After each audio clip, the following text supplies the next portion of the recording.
हूं आपका मेजबान अरशद शरीफ और नाज़रीन आज आपको एक दफा फिर लेके चलेंगे शुमाली वजीरिस्तान। जी हां, शुमाली वजीरिस्तान जहां 2014 जून में ऑपरेशन ज़र्ब-ए-अर्ज़ लॉन्च हुआ और आजकल ऑपरेशन रद्दुल फसाद भी चल रहा है। लेकिन एक अहम चीज़ है, इस इलाके में अब तरक्याती काम भी हो रहे हैं, जिंदगी बदल गई है।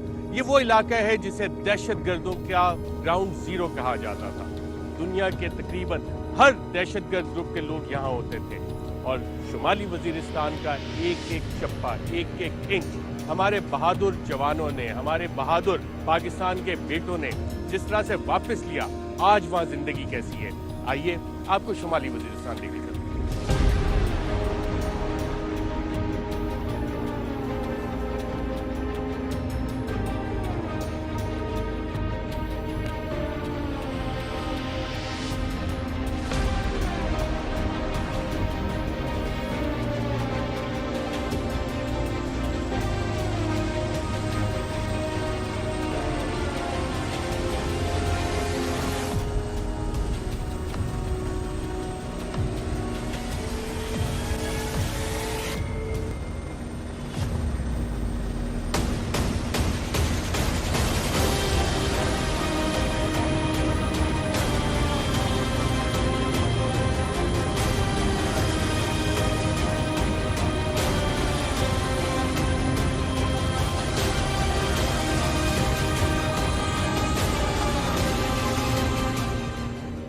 मार्गिला की पहाड़ियों को देखते हुए हजारों साल के तारीखी इर्तिका का ख्याल आता है। जैसे जैसे हेलीकॉप्टर शुमाली वजीरिस्तान की तरफ जा रहा था, मेरे सामने इसकी सदियों की तारीख एक फिल्म की तरह गुजर गई। इससे पहले 2 मरतबा शुमाली वजीरिस्तान जा चुका हूं। सिकंदर आजम से लेकर आज तक कौन कौन नहीं गुजरा इस इलाके से।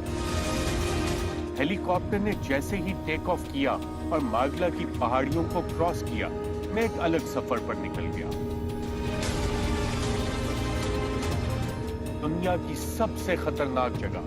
पहली बार जब शुमाली वजीरिस्तान गया तो कुछ माह कबल ही मगरिबी जरीदे में शुमाली वजीरिस्तान को दुनिया की सबसे खतरनाक जगह करार दिया गया। मीरानशाह लैंड किया, बाजार न जा सके। कोशिश के बावजूद मीर अली भी ना जा सके। बताया गया कि ऊपर से गुजरने पर भी रॉकेट हमला हो सकता है। गुलाम खान पाक अफगान बॉर्डर तक देखा।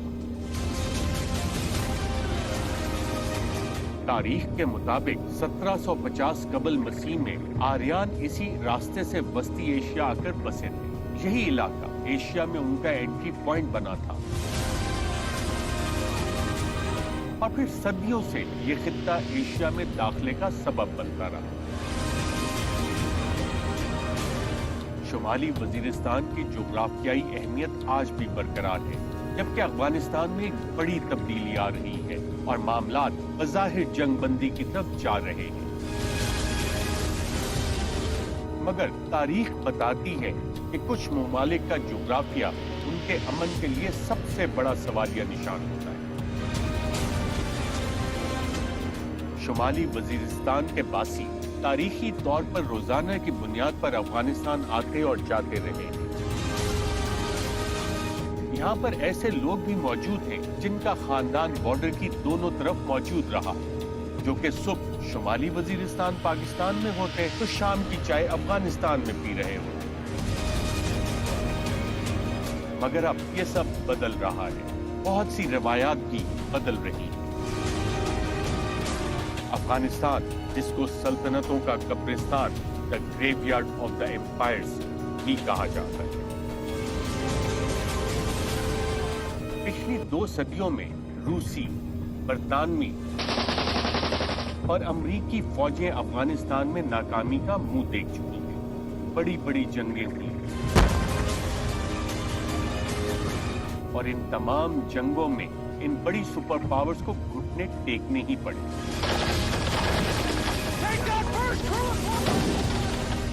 इन तमाम जंगों में पाकिस्तान का कबायली इलाका, जो कि अब सूबा खैबर पख्तूनख्वा में जम हो चुका है, मिलिट्री मंसूबा साजों के लिए ये इलाका खास अहमियत का हामिल रहा है। کئی بار یوں محسوس ہوا کہ جنگ چاہے افغانستان میں کیوں نہ لڑی جا رہی ہے مگر جنگ جیتنے کا دار و مدار اسی بات پر ہے کہ اس علاقے میں پلاننگ کیا کی جا رہی ہے، کیا کہ اس علاقے کو افغانستان سے منقطع کیسے کرنا ہے۔ سکندر اعظم سے لے کر آج تک شمالی وزیرستان ایسی ہی اہمیت کا حامل رہا ہے۔ تاریخ پر نظر ڈالیں تو یہ معلوم ہوتا ہے کہ 326 قبل مسیح میں سکندر اعظم اپنی فوج کے ساتھ یہاں سے ہی ایشیا میں داخل ہوا تھا۔ محمود غزنوی نے 1005 بعد از مسیح اسی علاقے کو استعمال کرتے ہوئے بر صغیر پر حملے کیے۔ تاریخی ریکارڈ کے مطابق سلطان محمود غزنوی نے شمالی وزیرستان کے راستے کو استعمال کرتے ہوئے سومنات کے مندر پر حملے کیے تھے اور اسی راستے سے ہر بار واپس کیا۔ پاکستان نے اپنے short range ballistic missile Ghaznavi کا نام بھی سلطان محمود غزنوی کے نام پر ہی رکھا ہے۔ 19ویں صدی میں سکھ حکمران مہاراجہ رنجیت سنگھ نے بھی اسی خطے میں کئی جنگیں لڑی۔ برطانوی حکمرانوں نے 20ویں صدی میں اسی خطے کو، جسے قبائلی علاقوں کے نام سے جانا جاتا ہے، افغانستان میں مداخلت کے لیے بیس کیمپ کے طور پر استعمال کیا۔ برطانوی جاسوس ٹی لارنس، جس کو لارنس آف عربیہ کے نام سے بھی جانا جاتا ہے، اس نے شمالی وزیرستان میں بیٹھ کر ہی افغان شاہ امان اللہ کے خلاف بغاوت شروع کروائی۔ 1928 کی اس تصویر میں ٹی لارنس کو میران شاہ کے ایئرپورٹ طیارے کے پائلٹ ٹی شاہ کے نام سے دیکھا جا سکتا ہے۔ اس وقت وہ برطانوی رائل ایئر فورس میں ملازمت کر رہا تھا۔ لارنس کو میران شاہ کے وائرلیس اسٹیشن میں کلرک کی حیثیت سے کور پوزیشن پر رکھا گیا تھا۔ 20ویں صدی میں ایک بار پھر شمالی وزیرستان کی دوبارہ ضرورت پیش آئی اور اس بار شمالی وزیرستان اور دیگر قبائلی علاقوں کو سوویت یونین کے خلاف لانچ پیڈ کے طور پر استعمال کیا گیا۔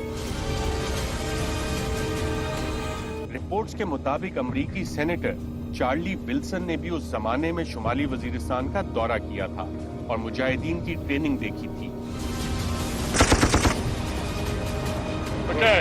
اور ساتھ ہی ساتھ امریکی سٹرنگر میزائل بھی طالبان کے حوالے کیے تھے۔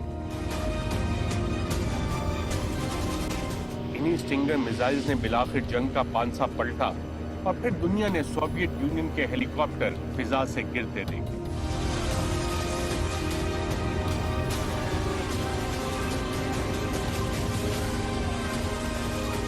9/11 کے بعد شمالی وزیرستان ایک بار پھر اقوام عالم کے سامنے کھڑا تھا۔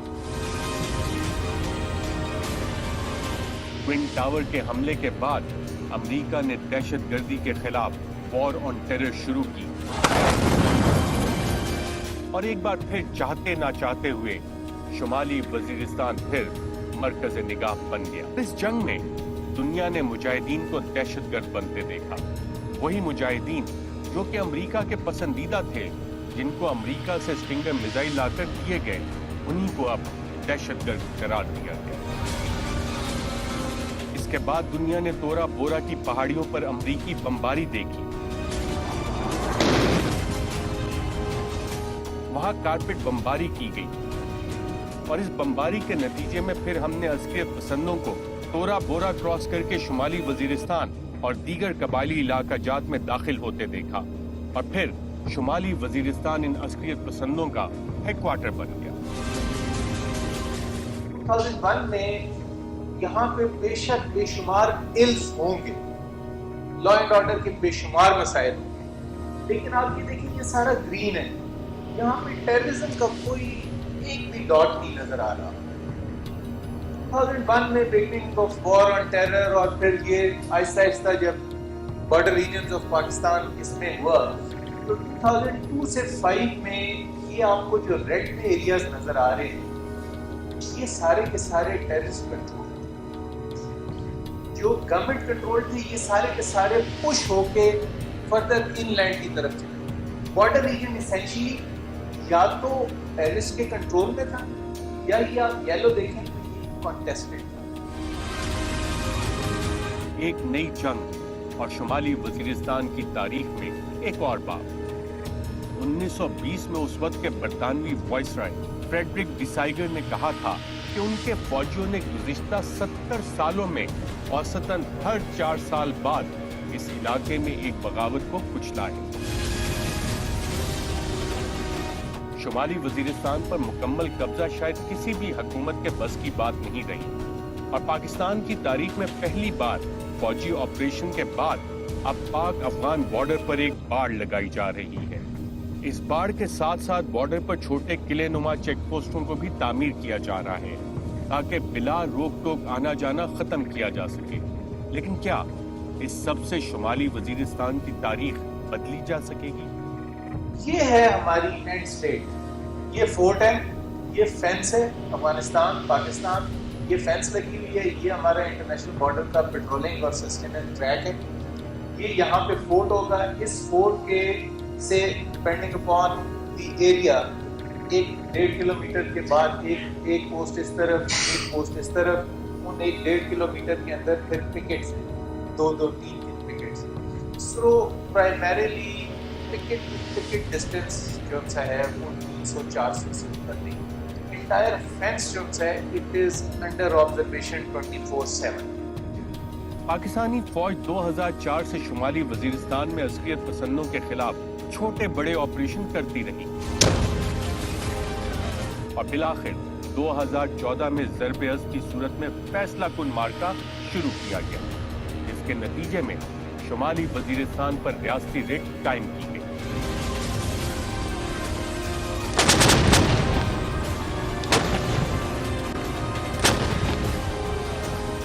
شاید شمالی وزیرستان اب واقعی بدلنے لگا تھا. شاید اس خطے کی خونی تاریخ تبدیل ہونے لگی تھی.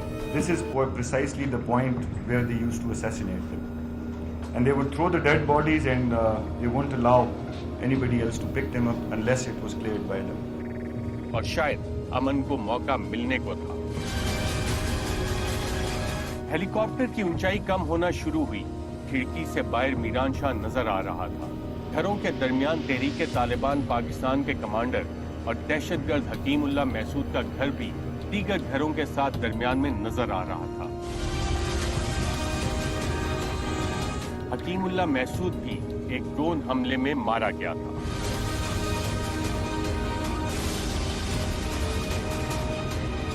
دو 2004 سے لے کر 2018 تک شمالی وزیرستان میں کل 297 ڈرون حملے ہوئے. 297 ڈرون حملوں میں 52 دہشت گرد رہنما ہلاک ہوئے. ڈرون حملوں میں تقریباً 2000 دہشت گرد مارے گئے. 2007 سے 20 تک ہم نے 14 میجر آپریشنز. شمالی وزیرستان کے علاقے میں 4 نومبر سے لے کر 10 نومبر 2004 تک آپریشن ہیرا گلی ہوا. آپریشن میں دہشت گردوں کی مزاحمت کو ختم کیا گیا اور دہشت گردوں کی علاقے میں آزادی کو کسی حد تک کم کیا گیا. Don't enter like this, okay? We've got a first pop-up.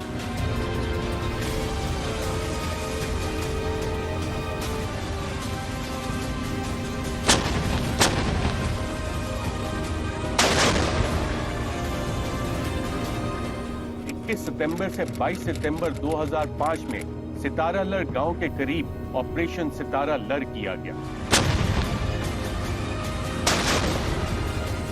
Operation کے دوران ستارہ لر گاؤں کے قریب کمپاؤنڈ کو دہشت گردوں کے استعمال سے پاک کیا گیا.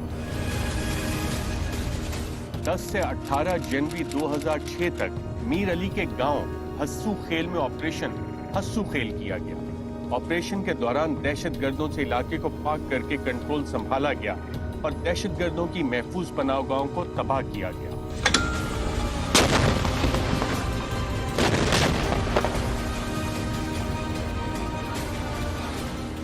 جون 2006 کو آپریشن عمر کلی ہوا. آپریشن کا مقصد عمر کلی میں دہشت گردوں کے کمپاؤنڈ کا خاتمہ تھا جس میں اہم کامیابیاں ملی اور ایف سی کے اہلکاروں کا حوصلہ بلند ہوا.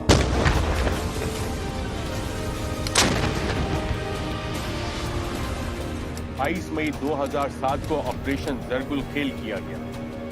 31 जुलाई 2007 को ऑपरेशन स्ट्राइक फोर्स बंडा हुआ। इस ऑपरेशन में 18 के करीब दहशतगर्द और रहनुमा हलाक हुए।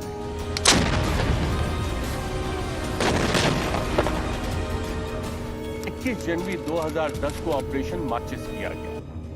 इस ऑपरेशन के दौरान 15 दहशतगर्द हलाक और 88 जख्मी हुए और इलाके में दहशतगर्दों की मुज़ाहमत कम की गई। यकम मार्च से 14 मार्च 2010 तक ऑपरेशन सफाया किया गया। इस ऑपरेशन के दौरान 41 गांव और 387 दहशतगर्दों के कंपाउंड क्लियर किए गए। 3 से 17 जुलाई 2011 तक ऑपरेशन ट्राई स्टार किया गया। इस ऑपरेशन में दहशतगर्दों के अहम ठिकाने तबाह हुए और बड़े पैमाने पर असला कब्जे में लिया गया। 6 से 7 मई 2012 तक ऑपरेशन स्नैप एक्शन किया गया। दहशतगर्दों के रहनुमाओं को नुकसान पहुंचा और रॉकेट हमलों में बड़े पैमाने पर कमी आई।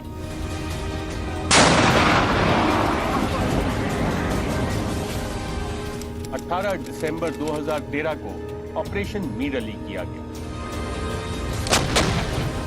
इस ऑपरेशन में दहशतगर्दों के अहम ठिकाने तबाह किए गए और 50 से ज्यादा दहशतगर्द मारे गए, जिसमें से अक्सरियत उस वक्त दहशतगर्दों की थी। और फिर ऑपरेशन ज़र्ब-ए-अज़्म हुआ।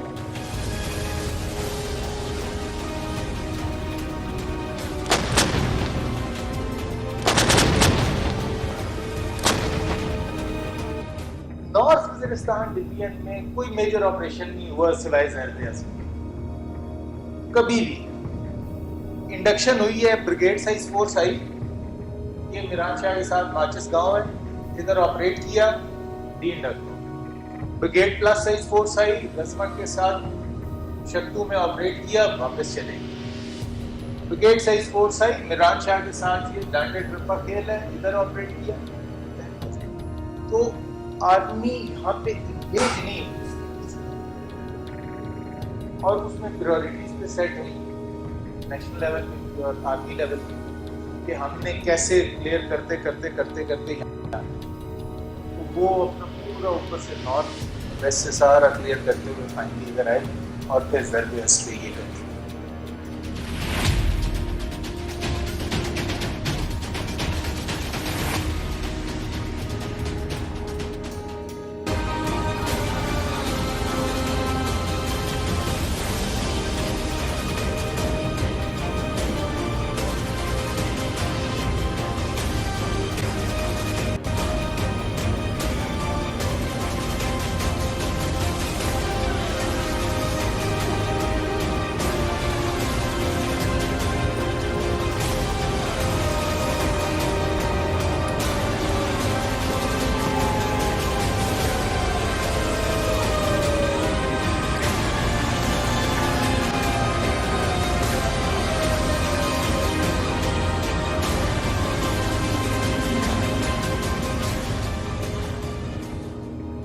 नाज़रीन, तकरीबन 1 घंटा 20 मिनट के इस बेल 412 की फ्लाइट के बाद जो हम इस्लामाबाद हेलीपोर्ट से उठे थे, उसके बाद एक दफ़ा फिर हम आज मीरान शाह पहुँचे हैं। आज मीरान शाह में तब्दीली क्या आई है, शुमाली वज़ीरिस्तान में तब्दीली क्या आई है, हम आपको मुतअद्दिद बार यहाँ पे लेके आते रहे हैं और पहली दफ़ा ऑपरेशंस 2004 में शुरू हुए थे। ऑपरेशन ज़र्ब-ए-अज़्म जून 2014 में शुरू हुआ था। आज जब मैं आ रहा था तो इस हेली राइड में मीर अली के ऊपर से भी हम गुजरे, वहाँ पे भी मुझे ज़िंदगी चलती नज़र आई। सड़कों पे गाड़ियाँ थी, मूवमेंट थी, लोग अपना कारोबार ज़िंदगी कर रहे थे। एक वो दौर भी था कि जब मीर अली के ऊपर से हेलीकॉप्टर गुजरना भी मुश्किल होता था, क्योंकि ख़तरा ये होता था कि मिलिटेंट्स कोई मिसाइल अटैक ना करते।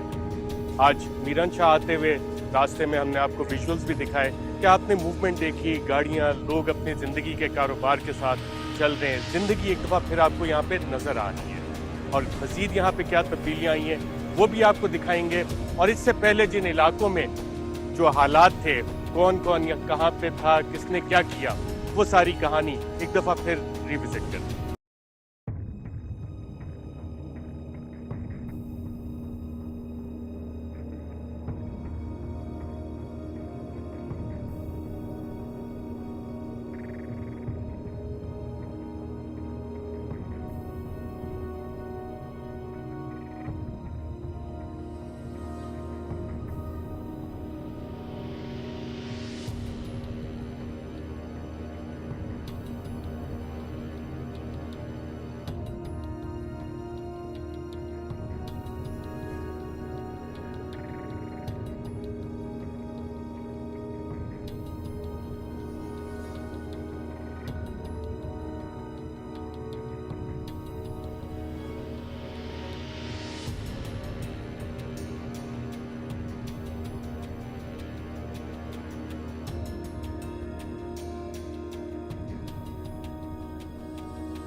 मैं इस वक्त शुमाली वजीरिस्तान मीरन शाह में 7 डिवीज़न की यादगार शोहदा पे मौजूद हूँ। यहाँ पे 2004 से जो शहादतों का एक सिलसिला शुरू हुआ 3 जून 2004 नायक एम ताहिर इकबाल, वहाँ से लेके आज 2020 में हम खड़े हैं।